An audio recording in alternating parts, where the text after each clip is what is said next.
I have just a few basic questions, just so you could give an introduction of your work. Sure. If you wouldn't mind saying your position here and your area of expertise in social work. Okay. And then I'm going to go on to ask you questions about hip-hop therapy specifically. Okay. Well, I'm Edgar Tyson. I am an associate professor here. I've been here I'm finishing my 8th year. Got tenure last year. I mainly conduct research with juvenile justice populations. Particularly, I've always been interested in the mental health treatment of juvenile delinquents,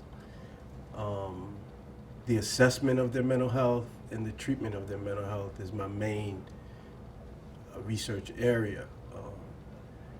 Hip hop as an intervention tool just sort of came out of my day-to-day work. I've always worked in the juvenile justice population and began using it as a tool back in the late 90s, 96, 97, because youth responded to it, and I no longer had to chase them down to come into treatment, to have groups.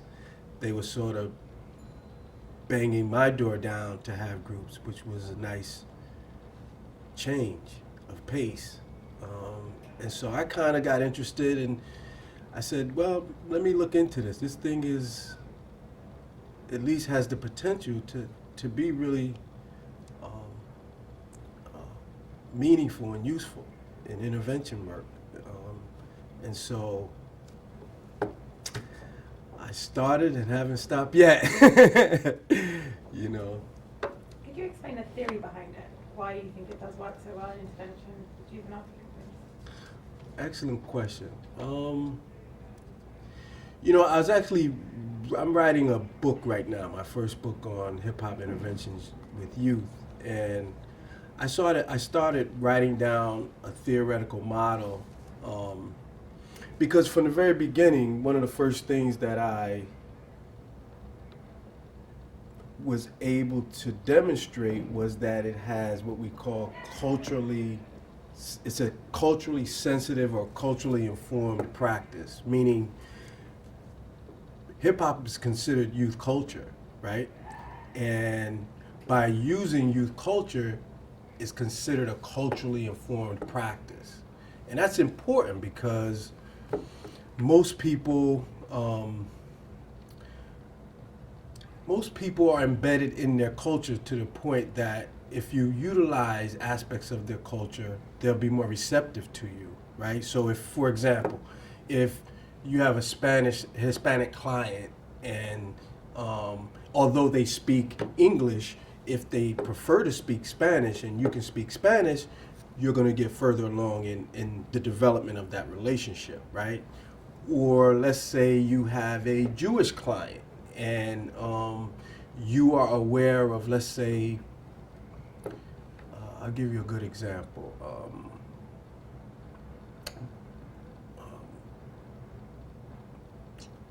Wow. It escapes me now, but zeitgeist. Zeitgeist is a Jewish term for comprehensiveness of an event, right? And if I'm sitting there talking to a Jewish person and I can use terms like that, they'll be a little bit more receptive to me. So utilizing aspects of clients' culture makes them a lot more receptive and engaging to a therapist or to a counselor. So that was the first theoretical basis of using this approach, right? The second one was it is what we call a cognitive behavioral model, right?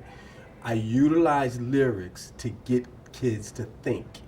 That's the cognitive aspect of it. If I can change their thinking about an issue, for example, switching their views of girls as bitches to girls as actual human beings that may in fact make a bitch move or do bitch things, but they're not a bitch.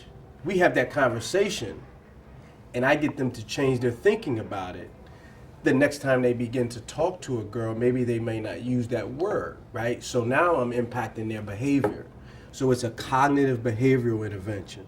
And theoretically, those are the most successful and effective types of interventions with youth. You gotta change their thinking, which will change their behavior. And it's embedded in their culture, right?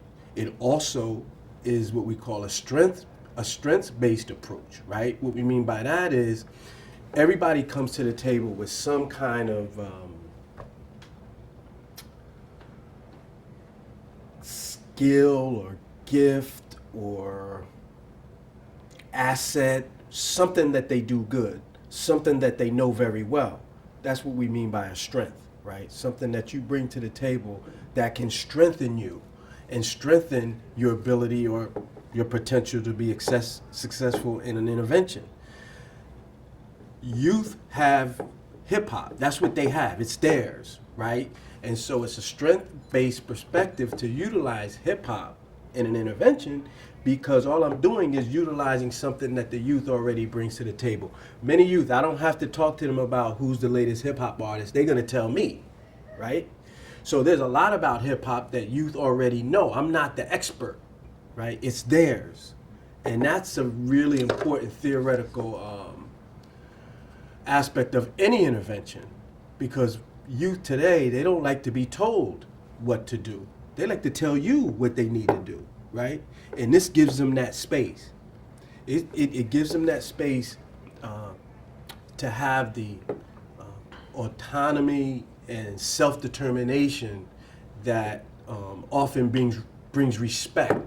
It brings dignity to treatment, as opposed to us, the expert therapists, right, having all the knowledge and we're imparting it on them, right? That authority relationship brings in power dynamics that can get in the way of treatment. I don't have that problem when I use hip hop. Why? Because they see themselves on the same level as me. They know just as much about hip hop culture as I do. So it's not a hierarchical relationship. It's more of a horizontal relationship where we're both even. We're both equal players in this relationship. And so that's another important theoretical aspect of it. It breaks down power dynamics, which are barriers to treatment. And that's one of the most important aspects of working with youth, that authority issue. Can you tell me about, that had to have been either a light bulb moment or something that you developed and it took some time to at what point did you say, let me try something that is pretty far out there, let me try to make it work with these kids, either because it's not working what we're doing, or can you talk to me a little bit about that moment in time, if you remember? It sounds like it was a minute ago. Like it was yesterday, and I get goosebumps as I'm thinking about it. I was working at a residential facility with juvenile delinquents in Miami back in, I started in 1995, and around 96, I had a client, young kid who I was trying to get him to talk about the recent death of his grandmother, right? So he came into the residential facility because he was placed with his grandmother because his mother was sent to prison on a drug charge. So he had lost his mother to the prison system. Then he was placed with his grandmother. She died. Then he was placed with his aunt, and then they got into some abusive relationships, and now that's why he was placed in our system, because they were looking for a foster home for him. And this residential facility is a short-term facility for youth who are in transition, going from one foster home to another, or coming out of juvenile detention before they could go home. It's one of those short-term residential type facilities. So this kid comes to me with this, what we call grieving problem, right? His problem is grief, right? And I'm supposed to deliver grief counseling to him. And I've been trained well in grief counseling is that you first begin to talk about it, right? So I'm trying to get him to talk about all of these different loss issues. And every day he would come in my office for our individual, it was 3 times a week. He would come in 3 times a week and he would say, I'm good. And I said, you sure you don't want to talk about your grandmother? I mean, I know you and her had a good relationship. And he would say, no, I'm good, no problem. And so I'm thinking he's being resistant, right? Because that's the clinical term for clients who do not want to engage in a conversation on an issue. They're being resistant. They're not ready, right? So I'm giving him time, but every week I'm asking him the same thing. 3 weeks straight, same thing. One day I'm waiting for him to finish his chore in the lunchroom because every kid has a chore, and that day he was cleaning off the counters. Well, we play music during lunchtime, and the radio was still on because we let the kids who cleaning the tables listen to the radio while they're cleaning the tables before we shut the room and close it down. So I'm waiting for him in a corner of the lunchroom while he's wiping off the tables, and he's singing this hip-hop song called See You at the Crossroads by a group called Bone Thugs and Harmony. Now, that particular song I knew very well. It was one of my favorite songs at the time, and I'm sitting here watching this kid sing the lyrics, and it hit me that the song has something to, the issues in the song are related to what he's going through. He lost a loved one too, right? And he's singing a song. So when he got to my office, I asked him, I said, hey, John, let's call him. I said, John, I noticed you were singing that song, like word for word. He said, yeah, I like that song. I said, well, I wonder if you know what the song is about. He said, yeah, I know what it's about. It's about a group of guys who lost their friend, he died, and they're telling him that they're gonna see him in heaven when they get there, that it's all good because they're gonna see him again. I said, wow. That was my first light that went off, because a lot of times we as adults think that youth don't listen to hip hop for the words. They just be bopping their heads to the beat, and they're not paying attention to what the messages are saying, which was a myth, because he clearly understood the message, right? So I says to him, I said, John, so is that how you feel about your mother? You know that you're going to see her in heaven. Is that why you don't want to talk about it, because you really feel okay now? And he said, yeah, man, my grandmother was very spiritual. I used to, before she died, while she was in her deathbed at the hospital, when I go see her, her last words to me was, don't worry about me, I'm going to heaven, and so will you. When you die, we're going to see each other again. So please don't mourn me, don't be depressed, I'm going to be in a better place. And he said, so that's why he's okay. He thinks about his grandmother a lot, but he's not sad because he knows that she's in heaven and she's okay, and he's going to see her again.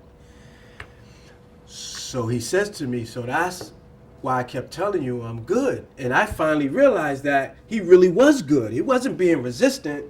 He had a better understanding than I thought he did, right? So from that moment on, and I stopped asking him about his grandmother. But what it taught me was, because remember, that's the first conversation we had about what his thoughts were about his grandmother's death. That's the very first time. And it happened because of the connection to a hip hop song, right? I began utilizing it right away. I started looking up literature to see if anybody else was doing it. Is there any instructions or any direction? I started looking for guidelines. I wasn't finding much, so I started creating them, right? And I'm still creating them today. And I feel like this is almost the boring question that needs to be asked. How do you fight against the other messages? I imagine the greatest piece of criticism you receive is that hip-hop is so full of, messages that are what they are on the surface. There isn't a deeper level where it is what it is, right. Right. Maybe most of it, so it's not that I believe that, but that, and you must have thought a lot about that criticism. Oh yeah, and I get it all the time. And there's several things that I use to address that critique. Number one, there are many hip hop songs that don't have these negative messages, and all you have to do is go online on most hip hop websites where there's hip hop music.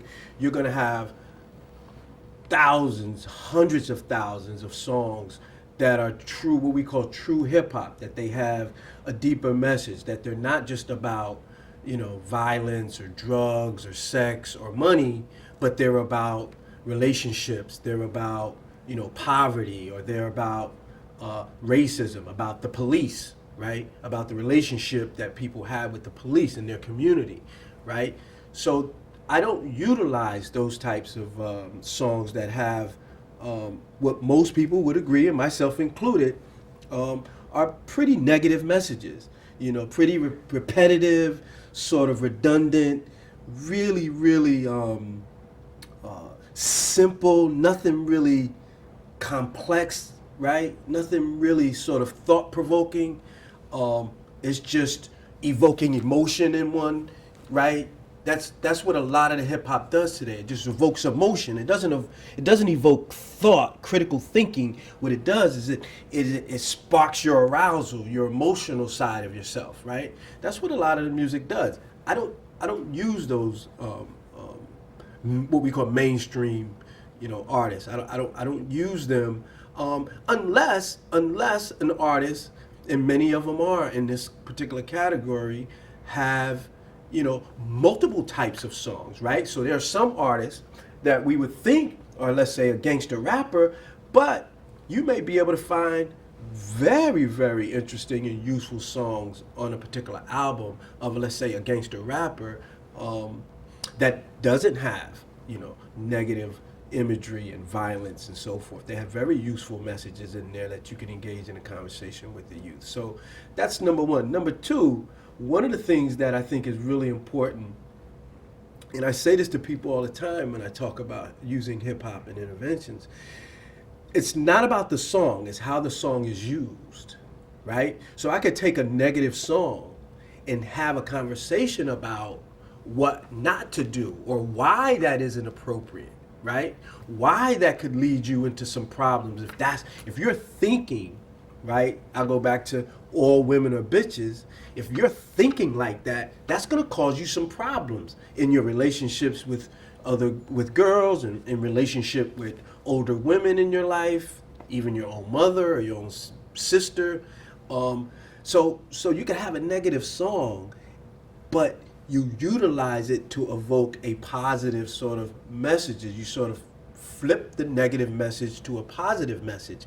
That's also done, in this approach. Many people do that, myself included. So, that criticism is valid, very, very valid. But I think it all depends on how the person utilizes that message. And quite frankly, you got to be a good group worker to be successful with this. That's the myth in using this approach, is that anybody can do it off the street. It doesn't take a lot of skill. All you got to do is play a song and talk to kids.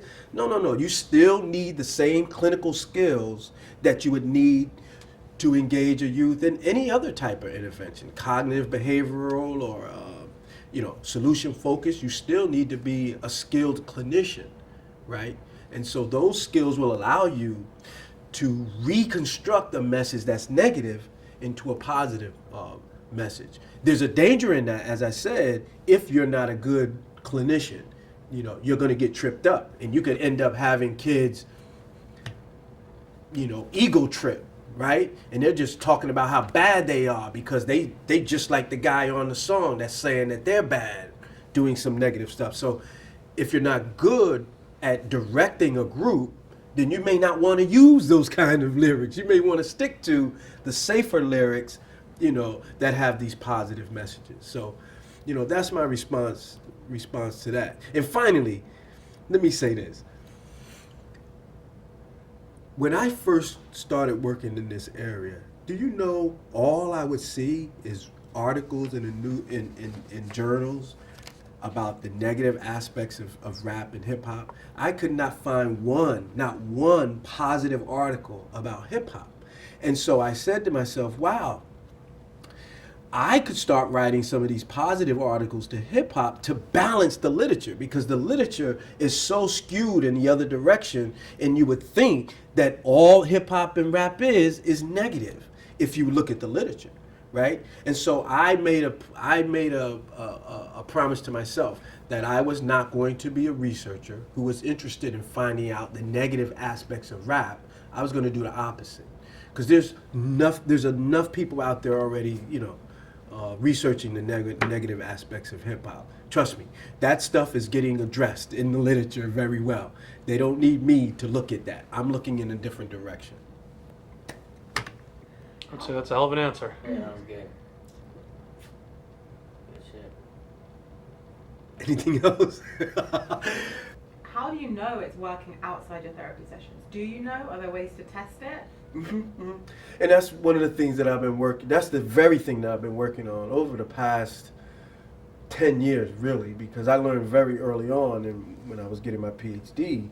that if you don't have the evidence to support what you're doing, then you need to stop doing it, right? So unlike many people that have come behind me, many people that I've counseled and given guidance to and had multiple conversations over the phone. You know, many people in California, Chicago. I could think of several right off the top of my head who the first thing they did was they went out and they bottled it and they marketing it, right? And they're going around the country and they're presenting it in youth programs, and they haven't tested or evaluated one thing that they're doing. That's the wrong approach, right? I haven't made any money off of anything that I've done yet. Why? I'm waiting. I'm waiting to make sure that it's effective. And I'm just about there. I'm about to write my first book where there's at least 3 studies of my own. And I have colleagues that's going to put chapters in my book that have also done programs that show evidence. But I have 3 of my own. I have done 2 quasi-experimental studies with non-equivalent comparison groups, pre and post-test measures on the important outcomes, which controls for what we call threats to validity, right? If I have a comparison group, one group get the treatment, one group doesn't, right? And they're equal on all other measures because you've tested it statistically to make sure they're not different in age, they're not different in gender, not different in race, they're not different in behavioral problems, they're not different in poverty, they're not different in, how they're doing in school. So if they're similar on all these other variables, and the only difference is one group got the intervention and one group didn't, and at the end of the intervention you look at both of them on outcomes, and that intervention group has higher positive outcomes, then you can only conclude that your intervention produced that positive and those positive outcomes for that group. That's the kind of interventions that I'm just now beginning to publish. And it's going to be interesting because I think it's going to raise some heads and get a lot more respect that it does now. So it sounds to me like that you would like to make hip hop a more positive, liberating experience, and also at the same time guide positive conversations. Yes. It's the positive conversations that is what we call the mechanism of change, right? It's those positive dialogue that you have a dialogue with a group of youth, but the purpose of that dialogue is to change their behavior. I just don't want them just it's good, and if there's value to have a conversation about issues, don't get me, without question, but the real reason why I'm in this field is because I want to change behavior. And so that's what I've been trying to do for the past 8 or 9, 10 years, is measuring my outcomes and seeing if the work that I'm doing matters in terms of, emotional behavior, aggression, school attendance, even program attendance. As I told you, one of the early findings is that youth will come to group more often if you're using hip hop than if you're using any other intervention. Are there any other positive findings you can Yes, give there's as an several. example? One of my studies right now has shown that youth have improved in their what we call, I measure something called social awareness, and I also measure something called social involvement. And on both of those measures, there's a 6 to 8 week group, there's a 12 to 16 week group, and there's a 24 to 30 week group, right?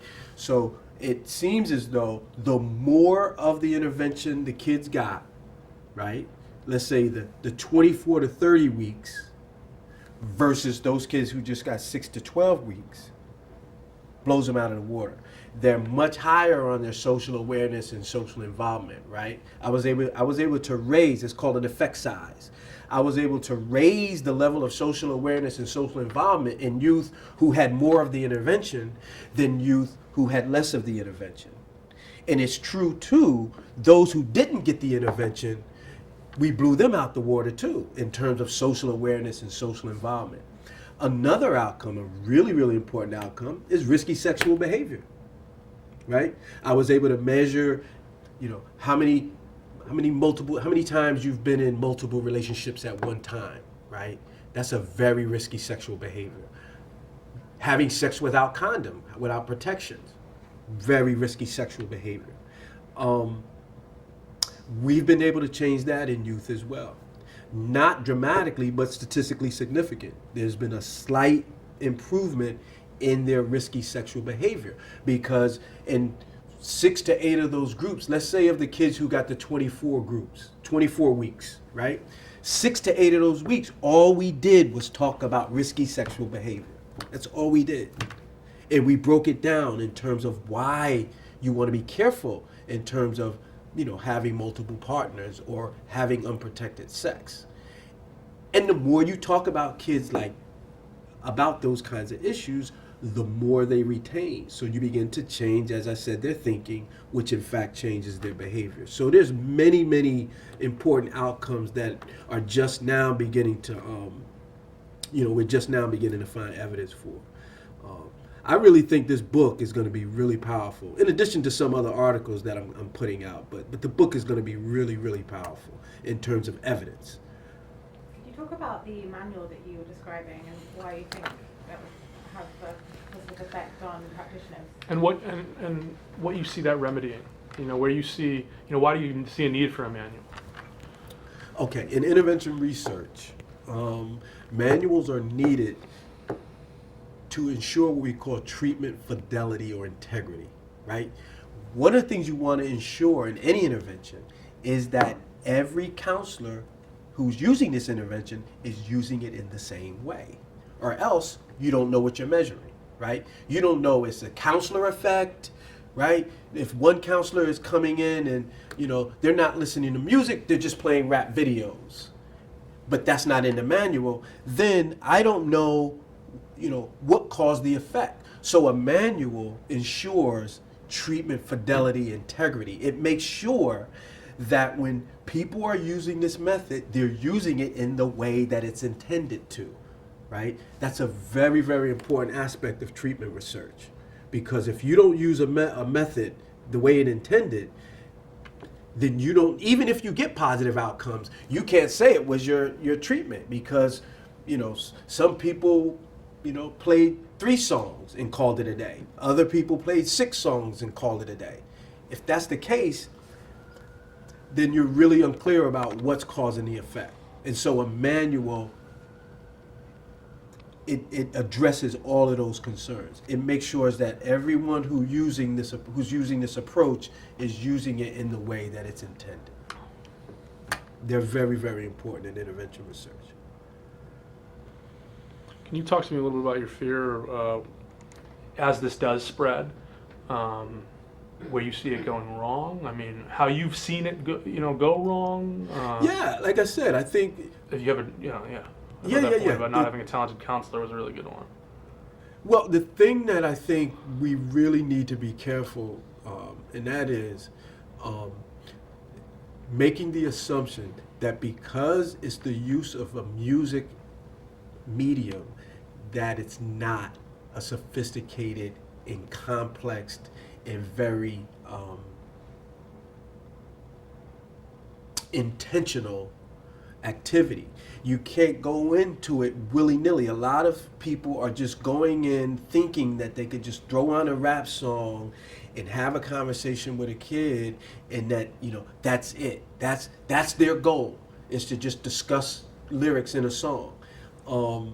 That's not a good approach, because what you can end up doing is you can end up actually reinforcing negative images in a song if that's what you're doing, right? You have to be much more intentional. You have to be much more sort of deliberate. You got to have clearly defined, measurable goals every time you step into that room with those kids. You got to have something in mind that you're trying to produce, and you need to measure it, right? And then you need to make sure that you're doing it that way every time, because if you're not, then you don't have any clue about what it is you're actually doing, or is it working or not. And so that's my danger, is that it has happened already, man. I know for a fact many people who are using hip hop and intervention with youth, and they're not measuring it. They're not evaluating it properly. Even if they are measuring it, they're not measuring it appropriately, right? And so that has happened at the beginning end of this movement, or this this approach that a lot of people now are using.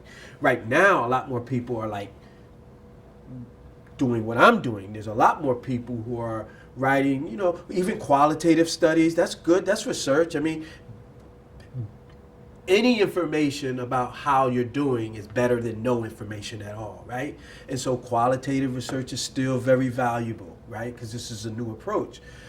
But more sophisticated, larger samples, more quantitative measures are where we're at right now. And so I actually think we're getting beyond that stage where people are just thinking they could just walk into a room and use this without no training, no discussion about what the purpose is. I don't see a lot of people doing that anymore. But certainly 10 years ago, 5 years ago, a lot of people were doing that. They read an article, oh, wow, I can go, do that. And that's just not the approach you want to take. Yeah. Not to put you on the spot, but you got a favorite lyric that speaks to you and your work? Somebody asked me that with movies, man. I go blank so quickly. It's every movie I've ever seen out my fucking mind. So.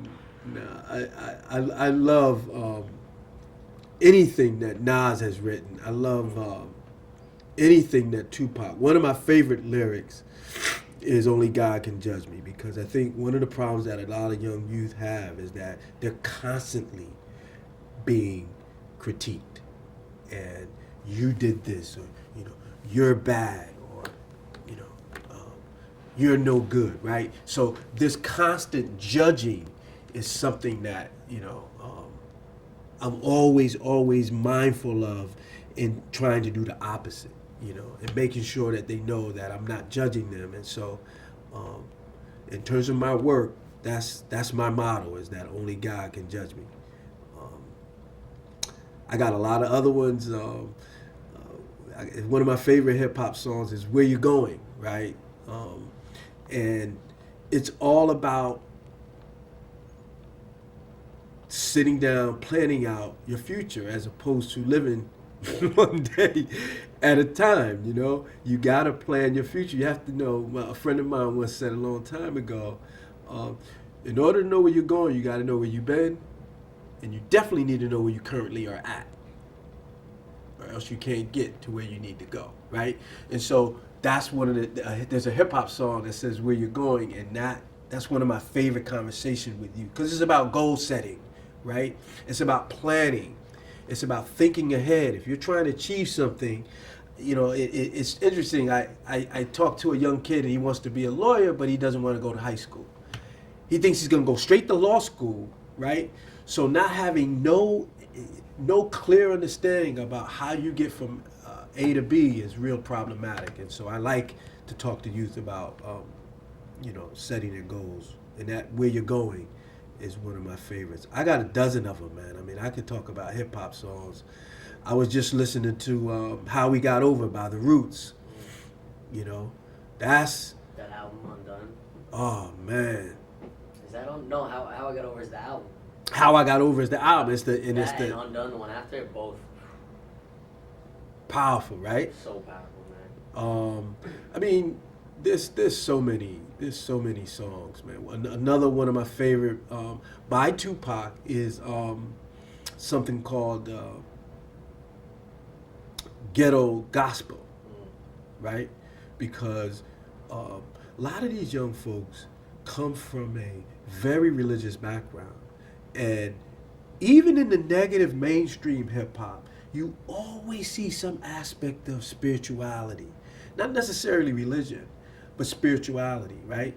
And I have no problem with asking youth about their spirituality or about what do they think about that, right? And there's a lot of songs out there that allows you to do that.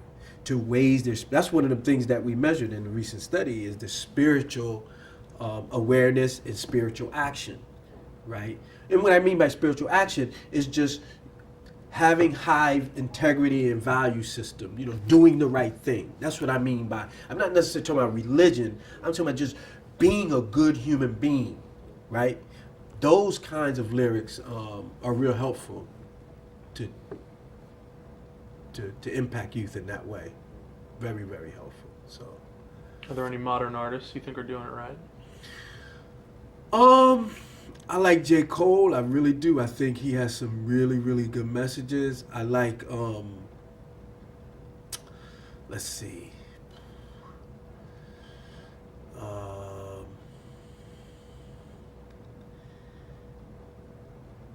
Wow. You got Kendrick? Kendrick's nice, man. Kendrick's nice. He's City. yeah. He's a really, really positive visionary. I like his vision. I like the way he, talks about critical issues in his songs. I love. I love the Roots. They're still hot to me. Anything by what's his name? Oh man. Anything by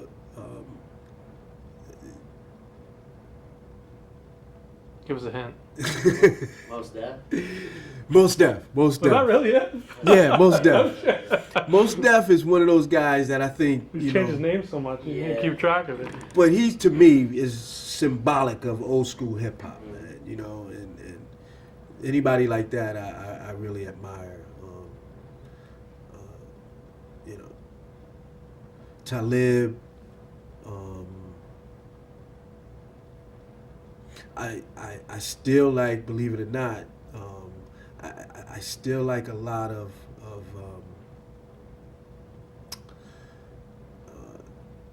Eminem stuff, man. M is a very, very critical thinker.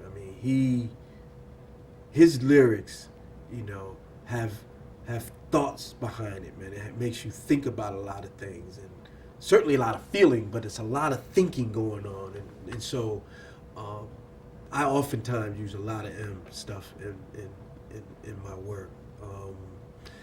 Let's see.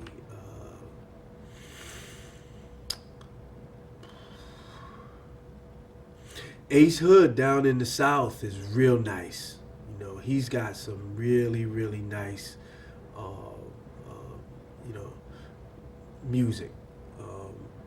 A couple other people in the South that I like. Big Crit. Big Crip is nice. Scarface, although he's a little, past his prime to some people, but I still think his music is still relevant. A lot of his music is relevant. Wow.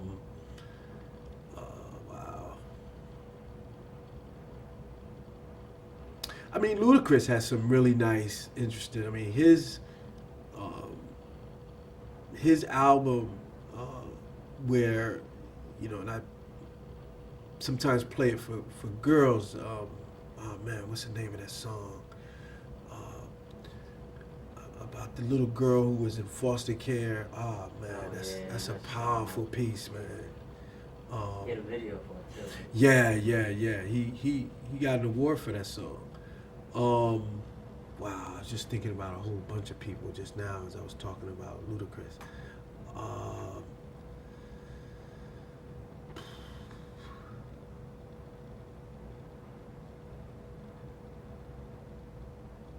I like Pharoah Monch, man. He's really nice. Pharoah Monch, Yeah, Pharoah Monch. He's got his PhD. He had a piece out now called PTSD. ah, man, you know, my psychiatrist waived the doctor fees like apostrophes. Stop watching me so I can breathe. And I think about that, about when, you know, the whole Eric Garner thing, people were walking around with, I can't breathe, I can't breathe. And I think about that lyric in that song, PTSD, where it says, you know, he's telling the authority figures, youth are telling the authority figures, you know, stop harassing me so I can, you know, I need room to breathe, because it reminds me of the old message, you know, don't push me, I'm close to the edge. You know, I'm trying not to lose my head. That lyric, I can't breathe, says the same kind of thing. You know, we're smothering youth, trying to force them into doing what we want them to do, when you got to let people have room to grow and make mistakes, right? And that's why, you know, I love using this, because if I said that to a youth, what I just said, he would say back, yeah, man, that's what I've been trying to say. That's right. That's what I've been trying to say. I hear that 1,000 times when I'm working with youth with this message, with this method. You know, yeah, man, that's exactly what I'm trying to say. You know, people don't even listen to that. They don't understand. Right? And so by using this method, that's another thing. You're letting them know, I do understand you. Or at least I'm trying to understand you. I respect you. Right? I value you. Right? Enough to use your culture, you know, to help you. You can't ask for more respect than that. You know? Have you been protesting? Have you been Oh, yeah. active in what's been going on? Oh yeah, I went to a couple in Brooklyn. We had one here where we marched. A couple in Jersey and Newark. I went to one because I do consultation for a community center in Newark, and the youth were pretty upset, you know, with the verdict, and so I went out to try to, like, you know, make sure that they weren't going to get, at least the kids that I care about, and I knew, you know, I wanted to make sure they wasn't going to get into any trouble. And so we marched in Newark. I'm still doing my part here. I mean, we're creating some dialogues. We're gonna have conversations here at the university about race, which needs to happen. This environment is still, you know, not necessarily as friendly and as welcoming as it could be for people of color. You know, many students of color feel isolated here. They oftentimes aren't sure, you know, who they could turn to, because maybe they can't relate to certain people. So we need to have those conversations here, and I'm happy that the conversation, it's long overdue. You know what I mean? It's long overdue to talk about this issue, man. That's the only way you're ever going to move forward, is to have a conversation. Do you feel like your work is timelier than ever? Oh yes, more so than ever, man. There's a hip hop song right now out on YouTube. The young guy he's talking about it's COPS, cops by permission or something, killing with permission, something like that. I forget it, but I can Google it and find it. But a lot of hip hop artists, when events like this happen, they put it in their music, and you can have conversation with youth. It's in the music, so you know, it's coming through their, it's passing their ears. It's going through their brain, you know, and so you could have conversations with them about it. That's why I love it, you know. That new song, you heard that? Don't Shoot. It's got By the Game with Rick Ross. Basically, you know, paying homage. Yeah. Garner. Yeah. It's like with a bunch of artists. Wale. It's a big feature song. Yeah, That's one that just came out. That's what I'm saying. Like, a lot of them are doing that, man. You know, a lot of them are doing that. You know, Trayvon was right after his, you know, Trayvon was in about at least 5 or 6 songs that came out around that time. You know, so yeah, hip hop stays current, man. I mean, again, there's good and bad in hip hop. I try to stay with the good and pay attention to what messages people are sending, and see where I can use those in my work with youth, because, you know. How do you think race plays a role in the use of hip hop in these interventions? Do you think there are questions from authorities in terms of the legitimacy of using hip hop in a therapeutic setting? Do you think it's looked down upon almost, like there are racial issues involved with that? I think some people who are actually, In terms of funding as well, not in informed. terms of big picture. Yeah, funding has been a problem. Funding has been a problem, man. And I've gotten funding actually from hip hop artists. I got a grant from the Ludacris Foundation. I got another grant from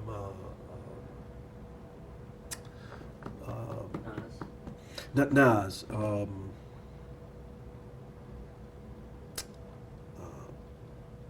Run DMC's brother, the Rush Foundation. Russell Simmons has something called Rush Foundation. I got a grant from him. I've gotten smaller grants from smaller funding sources, but the major ones, they don't want to, and I can understand why, because the evidence isn't there yet, and that's what we're building now. And I think we're actually moving beyond this notion that, it's frowned upon. I think it's getting a little bit more respect now than it did, let's say, 10 years ago. At least that's my experience, is that people are much more receptive now than they were, 5, 6, 7 years ago. But no doubt, it's still there. But I think those are people who are really misguided, ill-informed, unenlightened. They're not progressive in any way, because if you even paying a little bit of attention, you know that there's some positive potential use of this medium in this way. There's potential for it. But those who are ignorant and want to stay ignorant, it's... Like in terms of race relations, I could see rock and roll therapy Yeah. more attention, Yeah. appreciation, Yeah. just in the title alone. Right. Do you know Right. what I mean? That's an excellent point. That's what I'm saying. I never thought about that, man. That's an excellent point. Yeah, so I think there's that element to it, no question. But it's something that I'm not prepared to let it stop me from doing what I'm doing. I know that the more I produce evidence that it works, the less and less resistance I'm going to get from funding sources. They're going to have to eventually talk to me, eventually, because the data is going to show that we need to be doing more of this. Look, this works. People want stuff that works, no matter what. Even if they don't like hip hop, even if they, got issues, if it works, they're going to want it, right? And so that's been my sort of job. That's been my mission, is to try and find as many ways to show that it works. Well, this can certainly be one of them. Yeah. You guys got more questions? No, man, I already have too much good footage to sort through with you. It's like, I don't even want any more, man. What do you think of the show? I'd love to, Oh, fuck. Good question. Yeah. I was like, I would he love was to there. get- I totally forgot. Yeah, I would love to get just from, because I have people I know who aren't clinicians or aren't, I'd love to hear from your lens. You have a very unique lens, so I'd love to hear, what your thoughts are on it, you know what I mean? Did you hear more positive hip hop or more negative? No, everything I saw was positive. Everything I saw. Were you there? Yeah.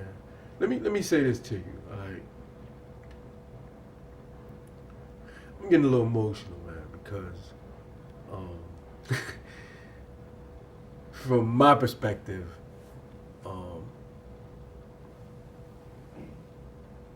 I worked with you, and to see you do what you did and do what you do, it gives me joy and reward, and it gives me a reward that you couldn't buy with money. You know what I mean? The feeling that I got when I saw you and your work, because that's your work, man. That's your work. You and your colleagues there at that program are putting in some real valuable work, and it shows, because those kids performed. They were professional. It wasn't key. You get that sometimes when every person that got up performed as a professional. That's important, man. They took pride in what they did. they grew. They grew as individuals that night. You did that. And so I get a little touch because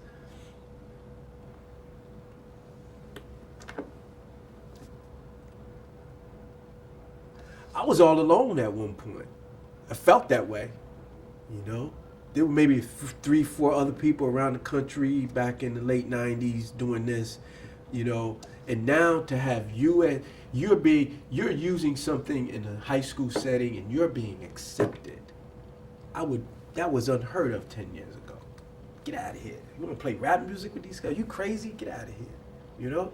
So to see you pull off that celebration in the way that you did, man, it's just...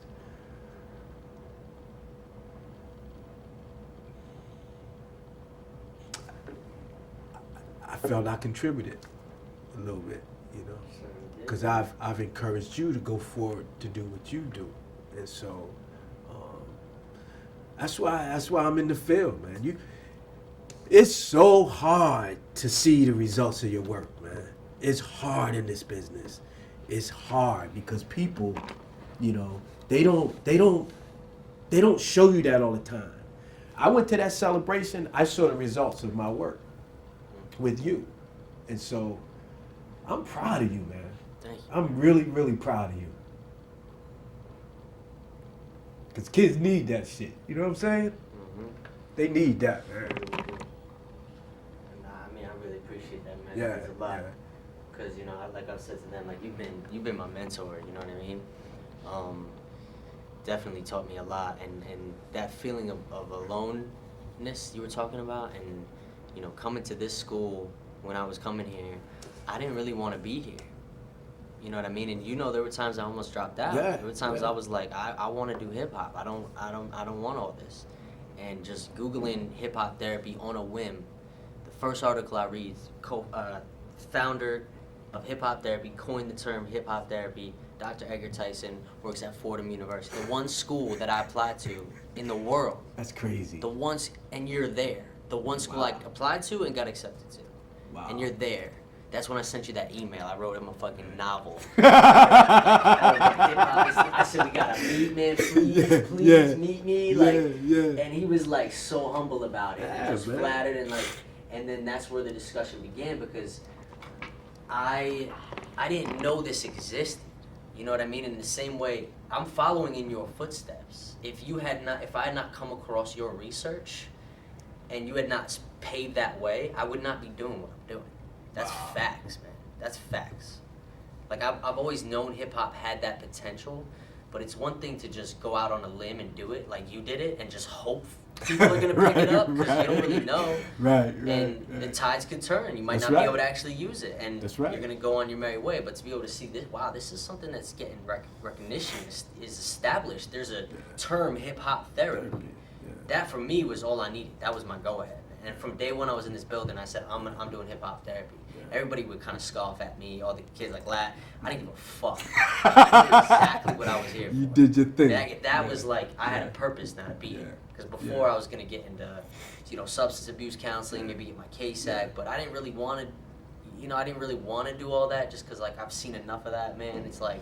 But you know what the thing that separates you, man? Let me tell you something. You know how many people, students or people I run across, and they'll say, oh, Dr. Tyson, hey, I want to do this, I want to do that. And then I put some time in with them, and then they fall off, you know? They lose interest, or they lose... You took it and ran with it, man. Because, yeah, I mean... That makes me feel very proud, man. And I thank you. Thank you, man. I thank you, man, because now I know I'm not crazy. I know I'm not crazy, because what I saw that night was beautiful, man. Thank you, man. That was beautiful, bro. And I get that feeling, too, just even with the kids, man, seeing them up there and just finally, like, no one gives a fuck what they have to say. Right. Whether we're talking socially, politically, youth don't have a voice. I mean, are they voting? Right. You know what I mean? That's and coming from minority communities, low-income communities, they don't have say in anything, you know, like, and to be able to provide them with that ability to maybe just speak and be heard. Right. I don't care what they say. Right. Speak and be heard. That means a lot. Absolutely. You know, and to take them through that process of, like, like Big, you know what I mean? I'd love for you to talk about that, like seeing her on the train. When I first met her, she was all trap music. It was all hustling music. Wow. And I, because of a conversation I had with you, I never frowned upon anything she ever said. Because I remember having a combo with you once. I said, I don't want to play these songs by Rick Ross and 2 Chainz. I don't want to play that shit because I don't like it. I think it's Garbage. It's garbage. It's not real. And you said to me, listen, you got to meet the clients where they're at. That's right. And you said that, and I remember always being, at first I was like, no, I don't agree with that. I'm sticking to my principles, but then I'm playing all these like really intellectual songs, like you were saying, using critical thinking, and the kids are looking at me like, I don't want to hear this. Right. So finally doing group work, I was finally like, all right, what do you want to hear? And Rick Ross this, or Jules Santana this, something I wouldn't necessarily listen to, and I was able to hear a song on the spot and run with a conversation with it. Like you said, turning negative themes, having a conversation about it. And what I found a lot of the times, the same way you found with your student at the Crossroads, a lot of the kids just say, I just like the beat. Right. I don't really actually believe all women are bitches. Right. I don't actually believe money is everything. Right. Because we assume that if they're listening to it, they identify with it, and that's what they think counts. Right. But something as simple, like it's a very valuable assessment tool, Right. you know? Right. And to be able to realize, like, okay, they don't actually buy that. Maybe some do, maybe some don't, but let's have a conversation about that. Right. You know what I mean? And then you kind of can maybe lead them over into other songs that you want to put them onto. But so with Big, it was like she started with those kind of songs, and I was very supportive. When maybe if I never met you, I probably wouldn't have been. I would have been like, I don't want to hear that, Big. Don't talk about being in gangs in here. Don't say curse words in here. That being able to say, I don't give a fuck. I'm running around with guns. Like, that's the only way, in a sense, that they're finally feeling like they have some control in their life. Absolutely. You know what I mean? And for me to throw that out the window would be completely negligent. Yeah. Completely. And I learned that from a conversation with you. Wow. Dead ass. In your office, back where we just were. Wow. So, like, you totally informed my practice. 100%. Well, like I said, I respect the fact that you not only said you were going to do X, Y, and Z. You know, I hear it all the time. You one of the few persons, man. One of the very, very few. I've talked to dozens and dozens and dozens of students over the last 12 years. You wanted it, you know, and I respect that, you know, and you're seeing results, man. And, you're gonna do a lot more too, man. I told you I want to sit down and talk to you about, you know, doing a radio show for college, you know, once on Friday night, maybe here at Fordham, you know, because they have a radio station, you know. Get like a Friday night slot from like 6 to 10 or, you know, whatever, you know, Thursday night, and have that conversation, man, because it certainly gets kids engaged, man, you know, certainly. My own kids, man. I talk to my own children about all kind of things because it was in a rap song. My daughter calls me every other day. Did you hear so-and-so's new song? You know? It keeps people talking about current issues, man. You know, somebody once called it the CNN of the hood. You know what I mean? And it really is. It really is. So, but thank you for inviting me there, man. I had a great time. Thanks for coming, man. I had a great. My class had a great time. They couldn't stop talking about it, man. Nice. My class was impressed. Nice, man. Yeah. So I appreciate you inviting me there, man.